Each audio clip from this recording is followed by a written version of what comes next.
오늘 그 본문의 그 시대적 배경이 지금으로부터 약 3100년 전 그 이스라엘 사사시대 말기입니다.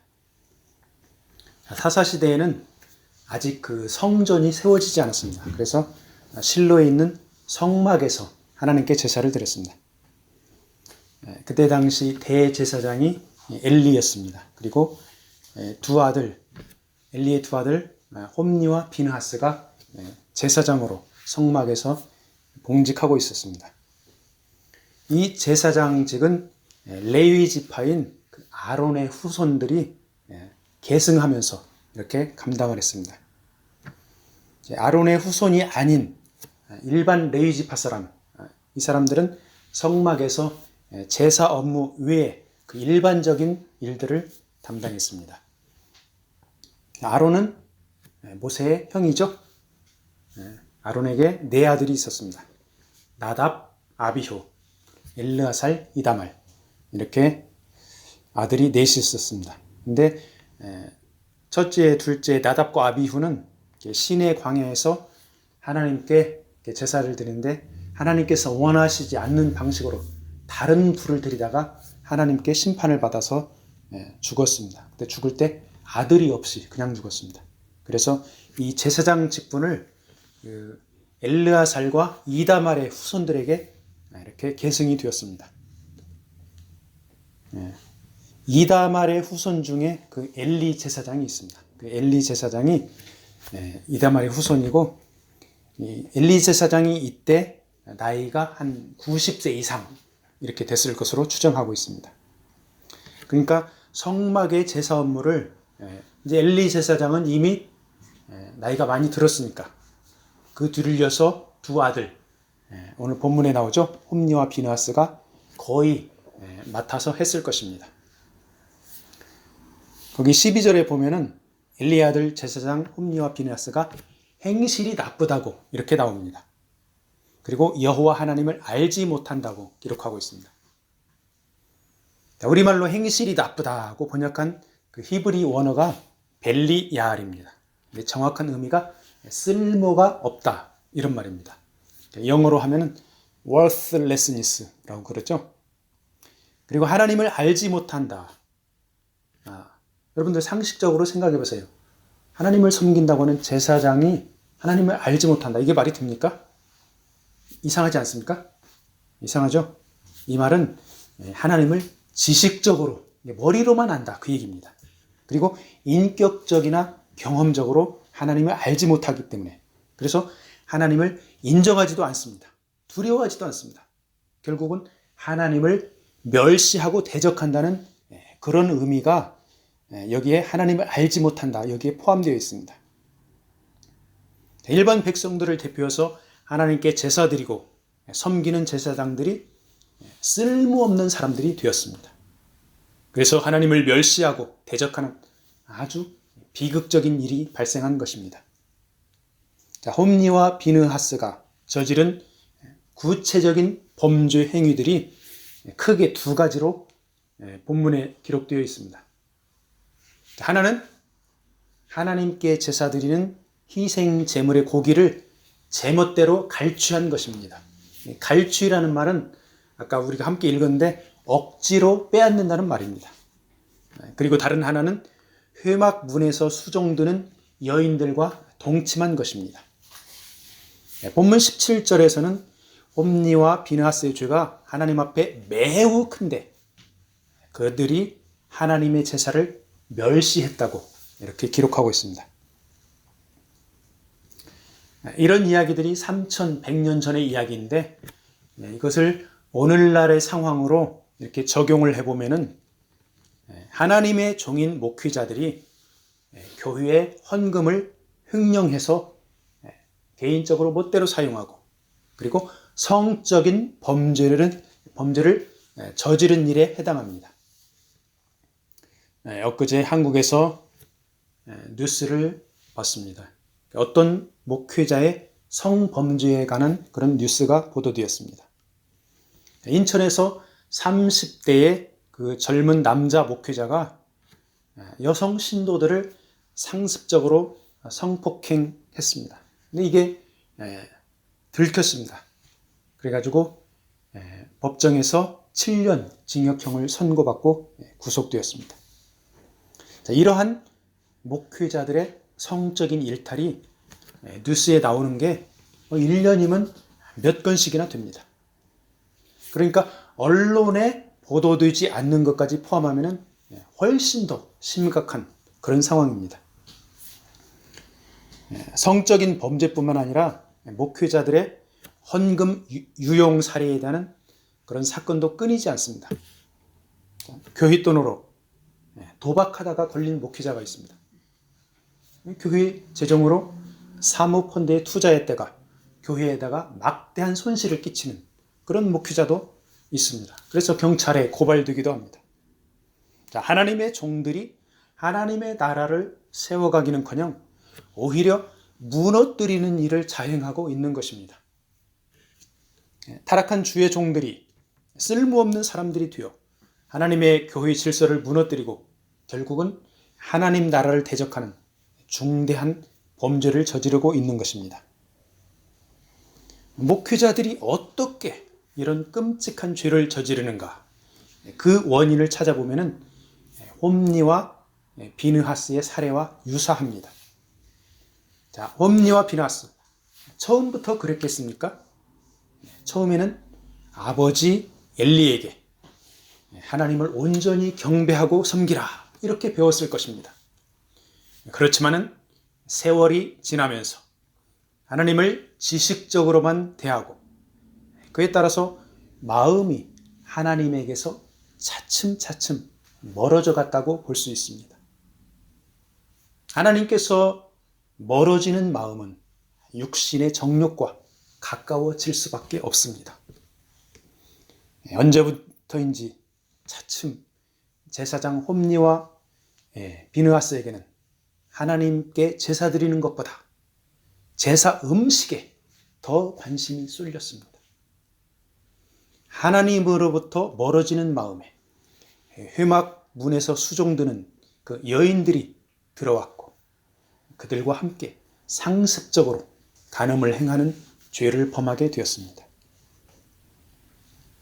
홈리와 비느하스가 저지른 죄를 요즘의 일부 목회자들이 정확히 흉내내고 있습니다. 결국 그들은 하나님을 떠나고 있기 때문에 그런 것입니다. 교회에서 예배드리고 헌금도 하고 식당에서 밥 먹을 때 기도도 하고 이런 목회자들이 하나님을 떠난다고 말하기가 쉽지가 않을 것입니다. 하지만 마음속에 하나님보다 육신의 정욕이 더 자리를 차지하면 그것은 바로 하나님을 떠나가고 있는 것입니다. 그래서 하나님께 예배드리는 것보다 헌금이 얼마 나왔는가 여기에 더 관심을 갖습니다. 홈리와 비느하스가 제사보다 제사 고기를 더 탐한 것과 비슷합니다. 그래서 성경은 마음을 지키라 이렇게 말씀하고 있습니다. 잠언 4장 23절에 보면은 무릇 지킬 만한 것보다 더욱 내 마음을 지키라. 생명이 근원이 이에서 남이니라. 이렇게 말씀하고 있습니다. 자신의 마음을 지키지 못하면 아무리 목회자라 해도 교회 오랜 다닌 직분자라 해도 넘어질 수밖에 없습니다. 그 마음에 육신의 욕심을 채우게 되면 돈과 권력과 정욕을 탐하게 되고 급기야는 참된 생명이 파괴되는 비극이 발생하는 것입니다. 우리가 마음을 지킨다는 것 어떻게 보면 무척 어렵게 생각됩니다. 그렇지만 어렵게 생각하거나 고민할 것 없이 단순하게 하나님 말씀대로 따르면 됩니다. 야고보 사도가 하나님을 가까이 하여 마음을 성결케 하라고 권면하고 있습니다. 야고보서 4장 8절 말씀을 읽어드리겠습니다. 하나님을 가까이 하라. 그리하면 너희를 가까이 하시리라. 죄인들아 손을 깨끗이 하라. 두 마음을 품은 자들아 마음을 성결케 하라. 이렇게 말씀하고 있습니다. 우리 인간은 연약한 존재들입니다. 두 마음을 품을 수밖에 없는 한계를 지니고 있습니다. 하나님을 향하는 거룩한 마음과 자신의 욕망을 따르는 세상적인 마음이 서로 싸우고 있는 것입니다. 참으로 감사하게도 우리 주 예수 그리스도께서 십자가의 보혈로 우리의 죄를 모두 용서해 주셨습니다. 그리고 주님께서 약속한 성령께서 우리들 각자 마음속에 내주하고 있습니다. 고린도전서 3장 16절에 보면은 너희는 너희가 하나님의 성전인 것과 하나님의 성령이 너희 안에 계시는 것을 알지 못하느냐 이렇게 말씀하고 있습니다. 그래서 우리 성도들은 마음을 지키기가 힘들 때 우리 안에 계신 성령을 인식하고 성령의 도우심을 구하면 됩니다.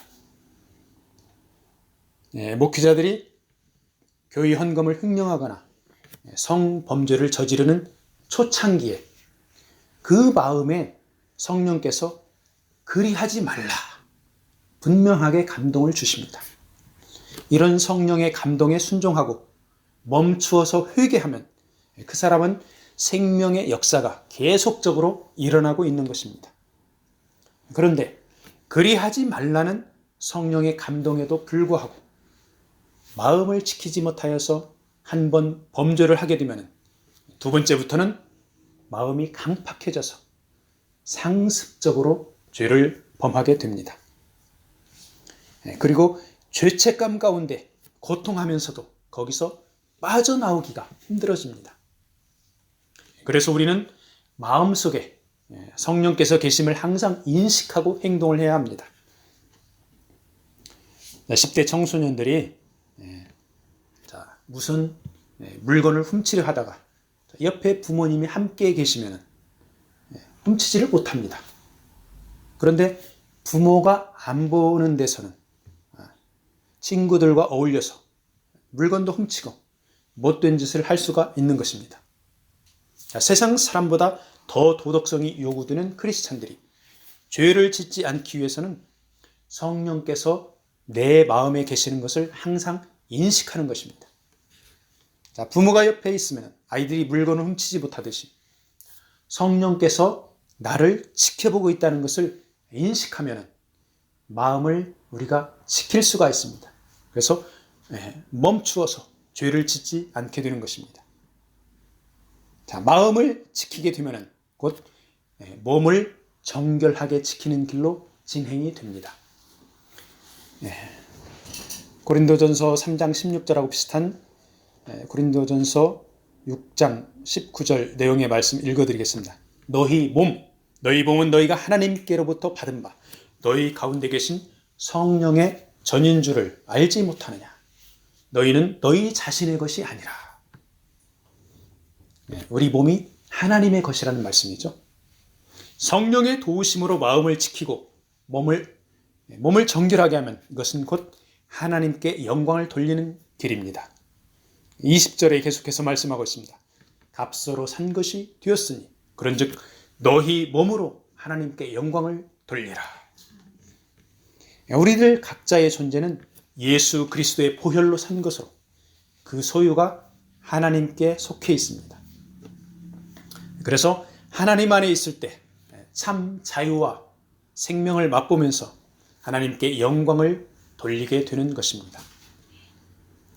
여러분과 저는 우리 안에 계신 성령을 인정해 드리면서 마음을 지키고 죄에서 자유를 얻고 하나님께 영광 돌려드리기를 축복합니다. 홈리와 비느하스가 성막에서 행하는 악한 범죄 행위, 즉 제사 음식을 갈취하고 회막문에서 수종드는 여인들과 음행하는 것이 온 이스라엘에 소문이 쫙 퍼졌습니다. 지금 같으면은 경찰에 고발해서 법정에 세웁니다. 그렇지만은 그 시대에는 홈리와 비느하스 아버지가 대제사장인데 누가 말릴 사람이 없습니다. 홈리와 비느하스 멈추지 않고 계속 죄를 짓고 있습니다. 죄로 인해서 마음이 강팍해져서 돌이키지를 못하고 있는 것입니다. 늙은 아버지 엘리 제사장이 아들들에게 악행을 저지르지 말라 이렇게 훈계를 합니다. 그렇지만 홈리와 비나스는 아버지의 말을 듣지 않고 계속 죄를 짓습니다. 엘리 제사장은 아들들이 죄 짓는 것을 말로만 훈계했지 강력하게 제지를 하지 않았습니다. 그래서 사무엘상 3장에 보면은 하나님께서 엘리 가문의 심판을 말씀하십니다. 3장 13절을 제가 읽어드리겠습니다. 내가 그의 집을 영원토록 심판하겠다고 그에게 말한 것은 그가 아는 죄악 때문인 이는 그가 자기의 아들들이 저주를 자청하되 금하지 아니하였음이니라. 홈리와 비나스가 죄지을 때 강력하게 금하지 못했기 때문에 아버지 엘리에게도 큰 책임을 물은 것입니다. 결국 이 예언의 말씀대로 엘리 가문은 심판을 받게 됩니다. 자녀 교육은 예나 지금이나 가장 중요하고도 어려운 문제입니다. 훈계를 약하게 하면 홈리와 비나스처럼 아이들이 방종으로 치닫게 됩니다. 훈육을 너무 세게 하면 아이들이 상처를 받고 위축될 것입니다. 온실의 화초처럼 과잉 보호를 하면 아이들이 독립심이 약해질 것입니다. 너무 방치해버리면 제멋대로 자라 이웃들과 어울리기 힘들어질 것입니다. 요즘의 현대사회는 옛날과 비교할 수 없을 정도로 복잡하고 다양한 시대라서 아이들이 잘못된 길로 갈 위험성이 너무나도 높습니다. 하나님께서는 택한 백성, 이스라엘 백성들에게 징계의 채찍을 휘두르기도 하시고 사랑의 손길로 어루만지기도 하셨습니다.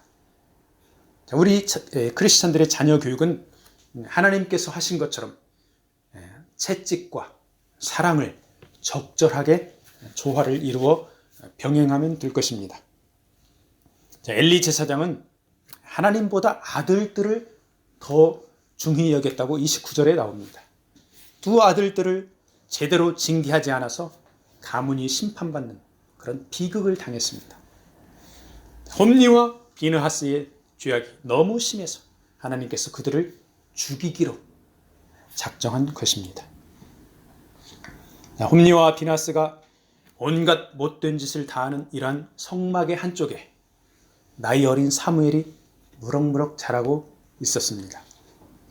사무엘은 엄마 한나가 하나님께 서원 기도하여 얻은 아들로 어린 나이에 젖을 떼자마자 3살이나 4살 정도의 나이에 성막에 보내어져서 엘리 제사장의 가족과 회막문에서 수종드는 여인들의 도움으로 성장하고 있었습니다. 사무엘은 1년에 한 번 성막에 제사 드리러 올라오는 부모님을 만나서 새 옷을 받아 입으면서 거의 모든 날들을 가족이 아닌 사람들과 생활했습니다. 본문 18절에 보면은 사무엘은 어렸을 때 세마포 에봇을 입고 여호와 앞에서 섬겼습니다. 그리고 21절에도 보면은 아이 사무엘은 여호와 앞에서 자랐습니다. 일반적으로 나이 어리고 착한 사람들은 나이가 더 많고 나쁜 사람들의 영향을 쉽게 받습니다. 그래서 같이 못된 짓을 하게 됩니다. 그런데 나이 어린 사무엘, 이 사무엘은 홈리와 비느하스에게 전혀 물들지 않았습니다. 여호와 앞에서라는 말은 하나님의 임재를 말합니다. 어린 사무엘은 하나님의 임재를 누리며 하나님께 경배하며 성장했다는 말입니다. 그렇게 나쁜 사람들 가운데서 어린 사무엘이 하나님께 온전한 자세로 설 수 있었는지 참으로 불가사의한 일입니다. 이러한 상황은 일반적인 현상이 아니고 하나님께서 강력하게 개입한 특별한 현상이라고 보여집니다. 하나님의 제사를 멸시하고 하나님께 대적하는 홈리와 비느하스를 하나님은 심판하기로 작정하셨습니다. 엘리 가문의 심판을 내리고 하나님의 뜻대로 행할 충실한 제사장을 일으킬 것을 말씀하셨습니다. 하나님께서 심판을 내리시는데 심판을 내릴 때 다른 한편으로는 기회를 함께 주십니다. 노아 홍수 때 모든 사람들이 심판을 받았습니다. 그렇지만 노아 가족에게는 기회를 주셨습니다. 하나님 나라를 세우도록 노아는 기회를 받았습니다. 자, 바벨론을 통해 유다 왕국을 심판할 때 바벨론 포로 생활이라는 그런 기회를 하나님께서 주셨습니다. 그래서 포로 생활 가운데서 이제 귀국해서 하나님 나라를 회복할 수 있는 그런 기회를 받았습니다. 엘리 가문을 심판하는 하나님께서는 어린 사무엘이 성장하여 하나님 나라를 새롭게 세워갈 기회를 주신 것입니다. 실제로 사무엘을 통해서 다윗이 왕으로 기름 부음을 받습니다. 다윗을 통해서 견고한 통일 왕국을 세우는 그런 역사가 일어났습니다. 자, 어린 사무엘을 하나님께 서원한 대로 성막에 보낸 엄마 한나는 하나님께 복을 받아서 세 아들과 두 딸을 더 낳게 되었습니다. 본문 21절에 보면은 여호와께서 한나를 돌보시사 이런 말씀이 나옵니다. 어떤 번역본에는 권고하사 이렇게 나오기도 합니다. 히브리 원어적으로 보면은 하나님께서 한나를 방문했다 이 말씀입니다. 과거에 한나는 아이를 못 낳는다고 본인나에게 온갖 수모를 다 당했습니다. 그렇지만은 하나님께 서원 기도하고 나서 사무엘을 낳게 되었고 젖을 떼자마자 서원한 대로 사무엘을 성막에 보낸 것입니다. 어린 사무엘을 떠나보내놓고 마음이 허전한 한나를 하나님께서 친히 방문하여 위로해 주신 줄로 믿습니다. 한나는 엘리 제사장의 축복대로 아들, 딸을 더 낳아 실제적인 위로와 복을 받았습니다. 젖을 떼자마자 부모와 떨어져 성막에 간 사무엘은 나이가 어려서 정서적으로 매우 힘들었을 것입니다. 그렇지만 하나님의 임재 가운데 보호하심을 받으면서 자라났습니다. 하나님께서는 어린 사무엘의 삶에 직접적으로 개입하셔서 사무엘은 하나님과 사람들에게 은총을 받으며 자라났습니다. 사무엘의 성장과 홈니와 비느하스의 악행은 너무나도 대조적입니다. 홈니와 비느하스의 악행은 온 이스라엘 사람들이 다 알고 있습니다. 그런데 사무엘은 많은 사람들의 은총을 받으며 성장하고 있습니다. 한 성막에서 같이 생활하는데 사무엘과 이들의 삶이 너무 극명하게 차이가 납니다. 그것은 바로 사무엘은 하나님의 임재가 함께했기 때문입니다. 하나님께서 어린 사무엘을 강권적으로 지켜주시고 인도하셨기 때문입니다. 참으로 감사한 것은 오늘을 살아가는 우리 크리스찬들에게는 모두 하나님의 임재를 경험할 은총을 베풀어 주셨다는 것입니다. 자신의 죄를 회개하고 예수님을 영접한 사람들, 그 안에 성령께서 내주하기 때문에 하나님의 임재를 이미 경험하고 있는 것입니다. 그런데 성령께서는 인격적인 분이십니다. 우리 각자의 의지를 매우 존중해 주십니다. 우리들을 강제하지 않습니다. 자, 우리가 친구를 만납니다. 만나서 친구를 환영하고 친구를 대접하고 친구와 이야기를 나누고 그러면 친구가 맞장구를 쳐줍니다. 자, 그런데 친구를 만났는데 친구가 앞에 있는데 본체만 채하고 이야기도 안 하고 내 할 일만 하면 그 친구가 속상해할 것입니다. 자, 성령께서는 인격적입니다. 그래서 우리들을 강요하지 않습니다. 우리가 친구처럼 우리 성령님을 환영하고 대접하고 대화하기 원하면 성령께서 반응하십니다. 우리 안에 내주하고 있는 성령을 우리가 인식하지도 않고 환영도 안 하고 대화하기도 원하지 않으면 성령께서 탄식하십니다. 사무엘의 성장 환경이 열악했지만 사무엘은 하나님의 임재 가운데 하나님을 환영하며 기뻐하며 찬양하고 경배하며 성장했을 것입니다. 우리가 성령을 환영하며 인도함을 받기를 갈망하면 우리의 복잡한 환경 가운데서도 하나님은 우리를 인도해 주심을 믿으시기 바랍니다. 네, 말씀을 마무리하겠습니다. 자, 홈리와 비나스는 하나님을 섬기는 제사장이면서도 하나님을 알지 못하는 자들로 성경 기자의 평가를 받았습니다. 자, 요즘 상황에 비추어 쉽게 말하자면 지식적으로만 하나님을 인식하고 섬긴다고 하는 목회자들이 자신들의 욕심을 제어하지 못해 도덕적으로 타락하고 한 걸음 더 나아가 하나님의 교회에 해를 끼치는 그런 상황으로 볼 수 있습니다. 인간의 욕심을 제어하고 마음을 지키는 길은 곧 하나님을 가까이 하는 일입니다. 구약시대에는 성막이나 성전에서 제사를 드림으로 하나님께 가까이 갔고 죄의 용서함을 받았습니다.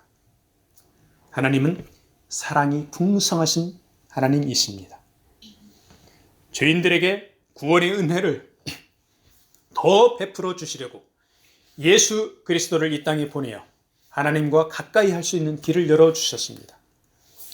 구약시대의 희생 제물이 예표하는 어린 양 예수 그리스도를 통해 우리는 죄의 용서함을 받고 하나님과 화목하게 된 것입니다. 과거에 지나간 죄를 용서받는 것이 소중합니다. 그리고 앞으로 미래에 죄를 짓지 않는 것도 중요합니다. 여러분들 죄를 짓지 않으려고 노력하는 거 쉽습니까? 굉장히 어렵습니다. 죄를 짓지 않으려고 노력하는 것보다 더 효과적인 것이 있습니다. 그것은 바로 우리 주님께 가까이 가는 것입니다.